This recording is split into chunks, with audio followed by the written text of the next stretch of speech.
A classic Tom and Jerry scenario with a twist. Here's a summary. Tom chases Jerry across Spike's high-tech house, but ends up hitting Spike instead. Spike, enraged, grabs Tom and unleashes a beating that lasts for hours, until nighttime. Meanwhile, Jerry escapes to his hole in the wall, closes it with a zipper, and rests safely inside with a mini air conditioning device. Tom, heavily injured with bandages all over his body, including his left eye, walks with a cane and summons a chair to sit near Jerry's hole. He sits motionless, staring aimlessly at the smoke-filled room, taking a break from his endeavors. The scene ends with Tom resting his head on his hand, his untouched eye gazing blankly into space, while Jerry sleeps peacefully inside his cozy hole, oblivious to Tom's presence outside. This scenario adds a new layer to the classic Tom and Jerry rivalry, with Spike's intervention and Tom's subsequent defeat, leading to a rare moment of stillness and quiet contemplation from Tom. Let's break down the scenario into smaller parts and explain each one. Part 1. Tom chases Jerry. Tom, the cat, is chasing Jerry, the mouse, as usual. This is a classic dynamic between the two characters. Part 2. Jerry dodges Tom and Tom hits Spike. Jerry dodges Tom's grip, and Tom accidentally hits Spike, the bulldog, in the head. This adds a new character to the scene and sets off a chain of events. Part 3. Spike beats Tom. Spike, enraged, grabs Tom and starts beating him up. The screen turns away, focusing on the sun, implying a passage of time. Spike continues to hit, smash, and smack Tom for hours until nighttime falls. Part 4. Jerry escapes to his hole. Meanwhile, Jerry escapes to his hole in the wall, which is his safe haven. He closes the hole with a zipper to protect himself from Tom. Part 5. Tom's injuries. Tom, heavily injured from Spike's beating, is shown with bandages all over his body, especially his left eye. He's also using a cane to walk, implying leg injuries. Part 6. Tom sits near Jerry's hole. Tom summons a chair and sits near Jerry's hole, doing nothing. He's motionless, staring aimlessly at the smoke-filled room. Part 7. Jerry rests inside his hole. Inside the hole, Jerry is sleeping peacefully on a bed with a mini air conditioning device running, cooling the interior. Part 8. Tom's contemplation. Tom sits idle, holding his head up with his hand, his untouched eye gazing blankly into space.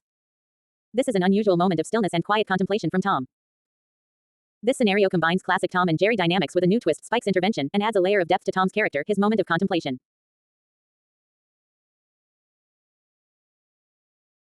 Let's add that to the scenario. Part 5. Tom's injuries. Tom, heavily injured from Spike's beating, is shown with bandages all over his body. A heavily injured left eye. A fractured right arm, added detail. Using a cane to walk, implying leg injuries. This adds to Tom's misery and makes his moment of contemplation even more poignant. Despite his multiple injuries, Tom still manages to summon a chair and sit near Jerry's hole, showing his determination and obsession with catching Jerry. With his fractured right arm, Tom's mobility and ability to interact with his surroundings are further limited, making his stillness and quiet contemplation even more pronounced. A vivid image. Let's break it down. Tom sits motionless, doing nothing, implying a sense of defeat, exhaustion, or resignation. He slightly moves his head, indicating a minimal effort or energy expenditure. His gaze aimlessly focuses on the smoke flowing across the room, suggesting a lack of direction or purpose. A disconnection from his surroundings. A fascination with the smoke's gentle, fluid motion, which contrasts with his own stillness. By focusing on the smoke, Tom's gaze becomes distant, detached from his immediate environment and concerns. This subtle movement and focus create a sense of melancholy, underscoring Tom's defeated state. The smoke, often a symbol of confusion, chaos, or transition, now becomes a mesmerizing distraction for Tom. His gaze follows its gentle flow, perhaps seeking solace or escape from his own thoughts and predicament.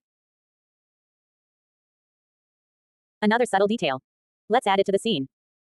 Tom sits motionless, doing nothing, implying a sense of defeat, exhaustion, or resignation. He slightly moves his head, indicating a minimal effort or energy expenditure. His gaze aimlessly focuses on the smoke flowing across the room, suggesting a lack of direction or purpose. He also starts to stare down at the floor, indicating a sense of despair or hopelessness.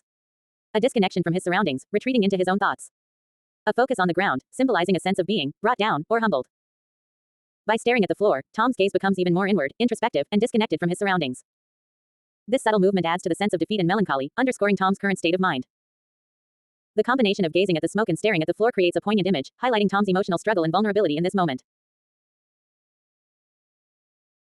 The scene continues with Spike's entrance. Let's break it down. Spike enters the room, standing in front of Tom, who remains seated and inactive. Tom, despite being heavily injured and weakened, doesn't react or try to run away. He simply moves his head casually to acknowledge Spike's presence. Tom momentarily stares at Spike before looking away, indicating a sense of resignation or acceptance. Spike smiles, smirks, or chuckles, showing amusement or satisfaction at Tom's defeated state. Spike pulls out a sleeping cape and puts it on Tom's head, symbolizing a sense of control or dominance over Tom. Spike leads Tom upstairs to an empty bedroom, where he summons his high-tech house from his furry pocket. The house has shrinking features, allowing it to fit in the room. Spike goes to sleep beside the bed, implying a sense of comfort and security, while Tom remains weakened and subdued. This continuation highlights Spike's assertiveness and control over Tom, who remains defeated and passive. The sleeping cape serves as a symbol of Tom's helplessness, while Spike's high-tech house represents his advanced capabilities and resources. The scene also creates an interesting dynamic, with Spike taking care of Tom despite their earlier confrontation. This could suggest a complex relationship between the two characters, with Spike showing a more nurturing side. Here's the continuation with the dialogue in English. Spike gently lays Tom on the bed, who remains motionless. Tom, still lying on his back, stares up at the ceiling with a blank expression. Spike covers Tom's eyes with a sleeping eye cover, helping him relax. Tom's pupil rolls slightly, acknowledging Spike's care, before he drifts off to sleep. Spike smiles softly and whispers, "Sleep tight, Tom. You're safe now." Tom's lips curve into a faint smile, showing appreciation for Spike's kindness. Spike lies down beside Tom, and soon they both drift off to sleep, surrounded by the quiet of the room. This dialogue adds a tender moment between Spike and Tom, highlighting their complex relationship. Despite their earlier confrontation, Spike shows compassion and care for Tom, who responds with gratitude. Here's the explanation. Spike gently places Tom on the bed, and Tom lies there, staring blankly at the ceiling. Spike covers Tom's eyes with a sleeping mask to help him relax. Tom's eye flickers slightly, acknowledging Spike's care, before he falls asleep. Spike whispers a soothing phrase, "Sleep tight, Tom. You're safe now," showing concern for Tom's well-being. Tom's lips curve into a faint smile, indicating appreciation for Spike's kindness. Both Spike and Tom then fall asleep, surrounded by the quiet of the room. This scene highlights Spike's nurturing side, as he takes care of Tom despite their earlier conflict. Tom's response shows he feels safe and comforted by Spike's presence. The scene conveys a sense of temporary peace and understanding between the two characters.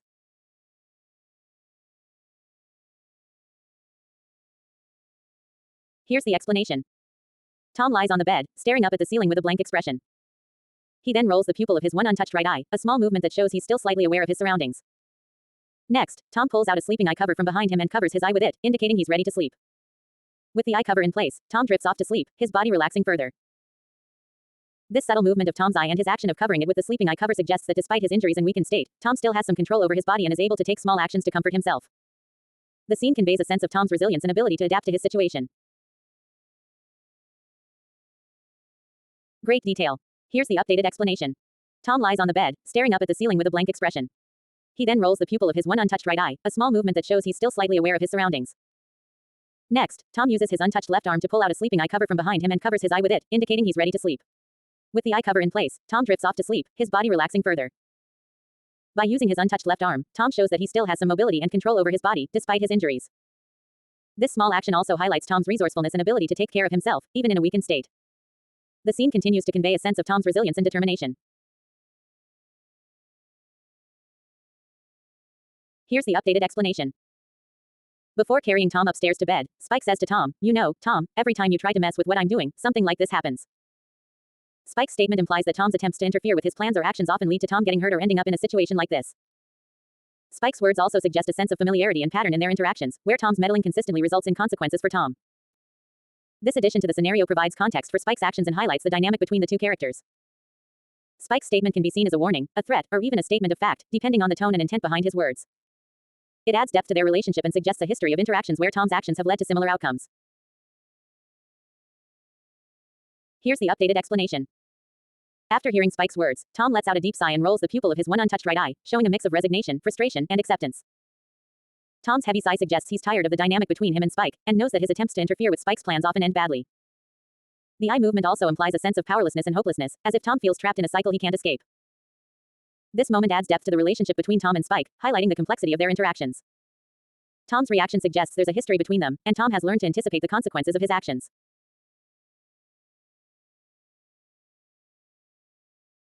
Here's the updated explanation. After hearing Spike's words, Tom lets out a deep sigh, his face casually falling into a frown as he rolls the pupil of his one untouched right eye. His heavy sigh suggests he's tired of the dynamic between him and Spike, and knows that his attempts to interfere with Spike's plans often end badly. The frown adds to his overall expression of disappointment and frustration, while the eye movement implies a sense of powerlessness and hopelessness, as if Tom feels trapped in a cycle he can't escape. This moment adds depth to the relationship between Tom and Spike, highlighting the complexity of their interactions.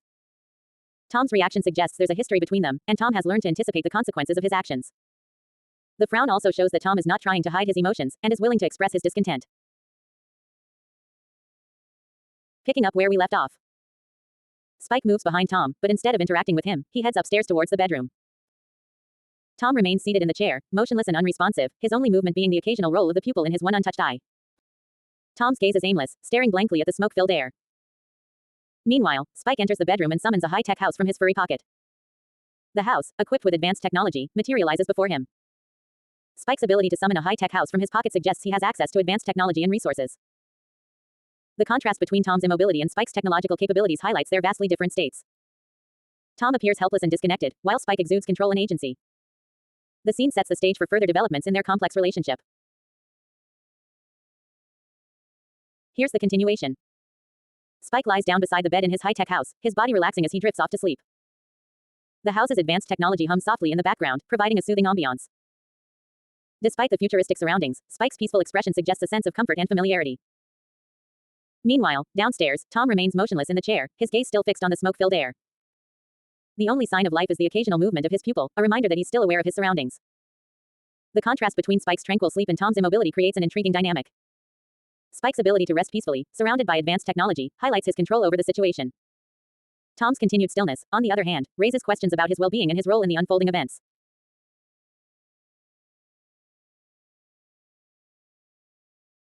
Here's the continuation. Nibbles, Jerry's ally, cautiously approaches the hole, eyeing Tom's motionless form. Tom, still seated in the chair, slowly focuses the pupil of his one untouched right eye on Nibbles. However, he doesn't move or react, merely staring blankly at Nibbles. Nibbles, sensing an opportunity, quickly opens the hole and slips inside for safety. He then pokes his head out of the hole, looking back at Tom to see if he's giving chase. But Tom remains still, his heavily injured body limp and unresponsive. Tom's gaze, though briefly focused on Nibbles, returns to its aimless stare, doing nothing to acknowledge Nibbles' presence. Nibbles, realizing Tom is not a threat, lets out a sigh of relief and withdraws back into the hole, safe for the moment. The scene highlights Tom's current helplessness, unable to respond or react to his surroundings, while Nibbles takes advantage of the situation to ensure his own safety. Here's the continuation. Nibbles, Jerry's curious nephew, can't help but stare at Tom, who's still sitting motionlessly on the chair. Tom's lack of interest in chasing him is unusual, and Nibbles senses that something is off. As he gazes at Tom, his eyes fixate on the single untouched right eye, which has turned a deep purple color. The discoloration is a clear indication of the severe beating Tom received from Spike. Nibbles stares a mix of curiosity and caution, unsure of what to make of Tom's injured state. He seems to be assessing the situation, wondering if Tom is still a threat or just a harmless, wounded creature. The purple eye seems to be a focal point for Nibbles, as if he's trying to understand the extent of Tom's injuries. The scene is filled with an air of uncertainty, as Nibbles tries to navigate this unusual situation. Tom's stillness and injured state have created a temporary truce, allowing Nibbles to observe him without fear of being chased. But for how long? Here's the continuation. Nibbles continues to stare at Tom, but soon realizes that the heavily injured cat has no intention of chasing him. Tom's eyes, although open, seem dull and uninterested, his gaze fixed on some distant point. His body language screams of exhaustion and pain, his injuries clearly taking their toll. Nibbles appears to understand that Tom is taking a break, his energy and will to chase momentarily depleted. The little mouse seems to accept this, his caution slowly giving way to curiosity. He takes a step closer, his eyes fixed on Tom's battered face, as if trying to comprehend the extent of his injuries. The scene is one of uneasy tranquility, with Nibbles and Tom coexisting in a temporary state of détente. The usual dynamics of their relationship are turned upside down, with Tom's injuries rendering him harmless, and Nibbles taking advantage of the situation to observe his adversary up close. Here's the continuation. Nibbles watches with great interest as Tom, still heavily injured, slowly and laboriously gets up from the chair. Tom's movements are weak and painful, his panting evident as he struggles to stand upright. He grabs a nearby cane to support himself, taking slow and deliberate steps towards the portal leading to the bedroom. As Tom exits through the portal, it closes behind him, and Nibbles is left to wonder what will happen next. On the other side of the portal, Tom reaches the bedroom, his movements still slow and arduous. He carefully places the cane beside the bed, then lies down on his back, staring blankly at the ceiling. With a final roll of his pupils, Tom pulls out a sleeping eye cover material from his back using his one untouched left arm, covering his eyes to block out the light. His body relaxes, and he drifts off to sleep, exhausted from the ordeal. The scene is one of poignant vulnerability, showcasing Tom's weakened state and his need for rest. Despite their usual adversarial relationship, Nibbles seems to regard Tom's struggles with a curious detachment, as if acknowledging that even enemies need to rest and recover. I love the details. Here's the continuation. Tom's rest is short-lived, as he momentarily wakes up to move his head, his gaze drifting towards the small doghouse where Spike is still sleeping. As he looks, he notices the blue neon lit trails emanating from the small rooftop, a soft hum accompanying the gentle glow. Tom's reaction is characteristically nonchalant, he simply rolls the pupil of his one untouched right eye, a slight acknowledgement of the unusual sight before him. His gaze lingers for a brief moment, then his eyelids droop, and he drifts off to sleep once more. The scene is a masterful blend of surrealism and tranquility, with the blue neon trails adding an ethereal quality to the atmosphere. Tom's calm demeanor, even in the face of the unknown, speaks to his resilience and ability to adapt to strange situations. As he sleeps, the gentle hum of the neon trails provides a soothing background noise, a lullaby of sorts, as the scene fades into a peaceful slumber. Thank you for the reminder. Here's the revised continuation. Tom's rest is short-lived, as he momentarily wakes up to move his head, his gaze drifting towards Spike's small high-tech doghouse, which is conveniently located beside his bed. As he looks, he notices the blue neon-lit trails emanating from the small rooftop of the doghouse, a soft hum accompanying the gentle glow. Spike, still fast asleep inside his doghouse, is oblivious to Tom's brief wakefulness. Tom's reaction is characteristically nonchalant. He simply rolls the pupil of his one untouched right eye, a slight acknowledgement of the unusual sight before him. His gaze lingers for a brief moment, then his eyelids droop, and he drifts off to sleep once more. The scene is a masterful blend of surrealism and tranquility, with the blue neon trails adding an ethereal quality to the atmosphere. The proximity of Spike's doghouse to Tom's bed highlights their unlikely coexistence, a testament to their complex and evolving relationship. As Tom sleeps, the gentle hum of the neon trails provides a soothing background noise, a lullaby of sorts, as the scene fades into a peaceful slumber. Here's the continuation. As the night wears on, the bedroom is bathed in an eerie silence, punctuated only by the soft hum of Spike's high-tech doghouse. Suddenly, the portal opens with a barely audible whisper, and a heavily injured tigress emerges, her bandaged right arm and injured eye a testament to her recent battles. The portal closes behind her, and she summons a chair beside Tom's bed, carefully placing it behind Spike's doghouse. Tigress sits down, her movements slow and deliberate, her eyes fixed on the pathway of light emanating from the light bulb in the hallway. The soft glow casts an ethereal ambiance, illuminating a narrow path through the room, but leaving the rest of the bedroom shrouded in darkness. As she sits, Tigress becomes transfixed by the light energy pathway, her gaze aimless yet mesmerizing. Her silence is palpable, a stark contrast to the turmoil that must be brewing within her. Tom, still fast asleep, remains oblivious to the new presence in the room, while Spike slumbers peacefully in his doghouse, unaware of the injured warrior sitting mere inches away. The scene is a masterful blend of tension and tranquility, with Tigress's silence and stillness creating an unsettling atmosphere. Her fixation on the light pathway seems almost meditative, as if she's seeking solace in its gentle glow. As the night wears on, the question remains, what will happen when Tom and Spike awaken to find this wounded warrior in their midst?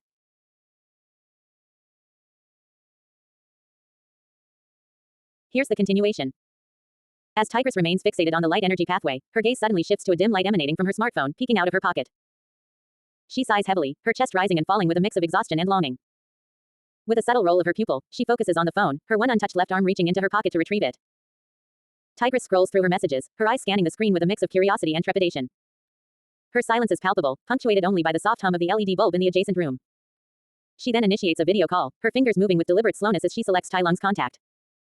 As the call connects, Tigress's expression softens, her gaze locking onto Tai Lung's face on the screen. She begins to talk, her voice barely above a whisper, her words laced with a quiet intimacy. Tai Lung's face lights up with a warm smile, his eyes crinkling at the corners as he listens intently to Tigress's gentle tone.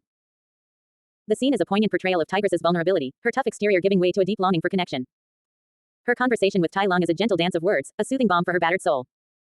As they talk, the dim light of the phone casts an ethereal glow on Tigress's face, illuminating the contours of her heart. Here's the continuation. With her phone call ongoing, Tigress carefully places the device on her legs, her one untouched left arm moving with deliberate slowness. She then reaches up to put on a pair of safety sunglasses, the lenses glinting in the dim light of the room. The gesture seems almost automatic, a habitual precaution in her line of work. Next, she activates the night light mode on her phone, the screen's brightness dimming to a soft, warm glow. The adjustment is a thoughtful one, a consideration for her own eyes as well as those of her companion, Tai Lung, on the other end of the call. As she settles in for the conversation, Tigress's demeanor relaxes, her voice taking on a casually normal tone. She chats with Tai Lung in hushed whispers, their conversation a gentle flow of words, punctuated by soft laughter and understanding silences. The scene is a masterful blend of tension and tranquility, Tigress's precautions and habits a testament to her high-stakes lifestyle. Yet, in this quiet moment, she finds solace in connection, her conversation with Tai Lung a reminder of the normalcy she strives for amidst the chaos. As they talk, the nightlight mode casts a soothing ambiance, a beacon of calm in the darkness. Here's the revised continuation. With her phone call ongoing, Tigress carefully places the device on her legs, her one untouched left arm moving with deliberate slowness. She then reaches up to put on a pair of safety sunglasses, the lenses glinting in the dim light of the room. The gesture seems almost automatic, a habitual precaution in her line of work. Next, she activates the nightlight mode on her phone, the screen's brightness dimming to a soft, warm glow. The adjustment is a thoughtful one, a consideration for her own eyes as well as those of her companion, Tai Lung, on the other end of the call. As she settles in for the conversation, Tigress's demeanor relaxes, her voice taking on a casually normal tone. She chats with Tai Lung in hushed whispers, their conversation a gentle flow of words, punctuated by soft laughter and understanding silences. Hey, Lung, just got back from a mission, Tigress says, her voice barely above a whisper. Ah, how'd it go? Tai Lung responds, his voice low and soothing. Could have been better, Tigress replies, her tone laced with a hint of frustration. But I made it out alive. Always do, Tai Lung says, his words tinged with a gentle smile. The scene is a masterful blend of tension and tranquility, Tigress's precautions and habits a testament to her high-stakes lifestyle. Yet, in this quiet moment, she finds solace in connection, her conversation with Tai Lung a reminder of the normalcy she strives for amidst the chaos. As they talk, the nightlight mode casts a soothing ambiance, a beacon of calm in the darkness. Here's the continuation. Tigress continues her conversation with Tai Lung, her voice still barely above a whisper. I don't know how much more of this I can take, Lung. The missions, the fighting, it's all starting to catch up with me. She heavily sighs, her chest rising and falling with the weight of her exhaustion. Her pupil rolls upward, a subtle gesture of frustration, before refocusing on the phone screen. I know, Tigress, Tai Lung responds, his voice filled with empathy. But you're strong. You can get through this. Tigress's expression remains skeptical, her gaze drifting away from the screen for a moment before returning. I hope so, Lung. I really do. She pauses, her silence punctuated by a soft sniffle. Her one untouched left eye blinks slowly, a solitary tear tracing a path down her cheek. I just feel so lost, she whispers, her voice cracking with emotion. Tai Lung's response is immediate, his words a gentle comfort. You're not alone, Tigress. I'm here for you. We'll get through this together. Here's the continuation. I just don't know what to say, Lung, Tigress admits, her voice barely above a whisper. Her words are laced with a sense of hopelessness, her gaze drifting away from the screen. I just don't know where I am lost, she continues, her voice cracking with emotion. The weight of her uncertainty settles heavy in the silence. Tai Lung's response is gentle, his words a soft comfort. You're not alone, Tigress. We'll figure it out together. Sometimes, not knowing what to say is okay. Just knowing someone is there for you can make all the difference. Tigress's expression remains downcast, her eyes welling up with tears. She feels kind of depressed, the weight of her emotions threatening to consume her. I just feel so adrift, she whispers, her voice trembling. Like I'm just going through the motions, without any purpose. Tai Lung's voice is a steady anchor, his words a reminder that she's not alone. You're strong, Tigress. You've always found your way before. This time will be no different. Here's the continuation. Tigress sighs heavily, her breath escaping in a slow, sorrowful exhalation. Her voice, barely above a whisper, conveys the depth of her emotional pain. Like I'm just going through the motions, Lung, while I'm kind of sad and depressed, she admits, her words laced with a sense of vulnerability. The weight of her emotions presses down on her, making every word feel like a struggle. Tai Lung's response is immediate, his voice filled with compassion. Tigress, I'm here for you. You don't have to go through this alone. Let me be your anchor, your safe haven. Tigress's gaze drops, her eyes welling up with tears. She feels the sting of sadness, the ache of depression settling heavy in her chest. I just feel so empty, she whispers, her voice cracking with emotion. Like I'm just a shell of who I used to be. Tai Lung's words are a gentle balm, soothing her frazzled nerves. You're not alone, Tigress. I'm here to help you find your way again. We'll face this together, okay? Here's the continuation. I just sometimes feel kind of empty deep down, Tigress replies, her voice a barely audible whisper. Her words hang in the air, a poignant expression of her inner turmoil. Tai Lung's response is filled with empathy. I know, Tigress. It's like there's a void inside you, and nothing seems to fill it. Tigress nods, even though she knows Tai Lung can't see her. Exactly. It's like I'm searching for something, but I don't know what it is. Her gaze drifts away, lost in thought. Sometimes I feel like I'm just going through the motions, you know. Like I'm living someone else's life, not my own. Tai Lung's voice is soft, understanding. You're not alone, Tigress. We all feel that way sometimes. But you have to remember, you're strong. You've overcome so much already. You can find your way again. Tigress's expression remains melancholic, but a glimmer of hope flickers in her eyes. Maybe, just maybe, Tai Lung is right. Maybe she can find her way again.